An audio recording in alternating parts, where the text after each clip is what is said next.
तसं पुढचं एक गाणं आहे की ते अपघाताने तयार झालं आहे. राजा मेहंदी अली खां एक कविता ऐकवत होते आणि दिग्दर्शक मोहन कुमार म्हणाले की यही चाहिए हमारे अभी इस पिक्चर में. ते म्हणे नाही मी दुसऱ्या पिक्चरसाठी लिहितो आहे हे गाणं, नाही नाही हे आपल्याच पिक्चरसाठी हवं आहे असं म्हणून त्यांनी ते सांगितलं. आणि पुढच्या फक्त 30 सेकंदात मुखडा तयार झाला होता त्या गाण्याचा.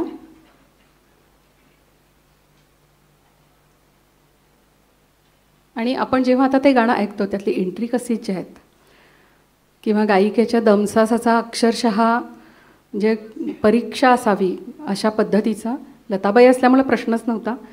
आम्ही लोक जेव्हा गातो तेव्हा हे सगळं आम्हाला जाणवतं.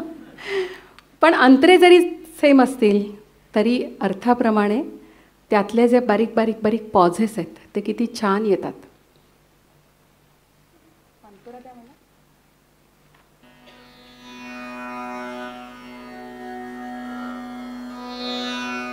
टोटल सरेंडर आहे गाणं, एक कृतज्ञता म्हणू आपण तसं. आपकी नजरों ने समझा प्यार के काबिल मुझे दिल की धड़कन ठहर जा मिल गई मंजिल मुझे.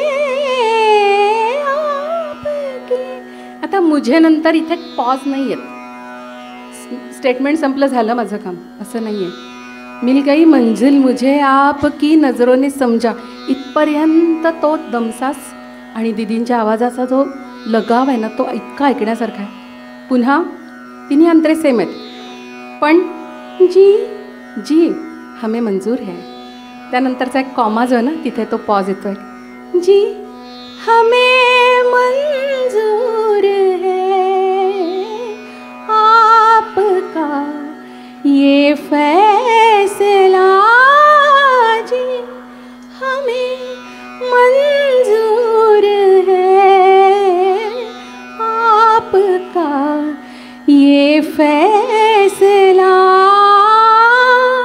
हा आकार ज्या पद्धतीने जातो ना, फैसला कह रही है हर नजर बंदा परवर शुक्रिया. परवर नंतर शुक्रिया. अरे असं कसं येऊ शकतं, असं वाटायला लागतं ऐकताना बापरे हे अशक्य आहे. तसं तिसऱ्या अंतऱ्यामध्ये पड गई दिल पर मेरे आपकी परिछा. किती किती व्यक्त होणं जे आहे, किती कृतज्ञ असणं आहे हे अक्षरशः कणाकणामध्ये. म्हणजे या लोकांची सिटिंग्स होत असतील, जे काही होत असेल, गाणं पूर्ण भरून टाकणं जाणं गाण्याचा कॅनव्हास. त्याच्यातनं एखादासुद्धा कॅनव्हासमध्ये वेगळा स्ट्रोक नाही चालत. तुम्ही त्या कॅरेक्टरमधनं बाहेर येता. मग पड गई दिल पर मेरे असं चालत नाही.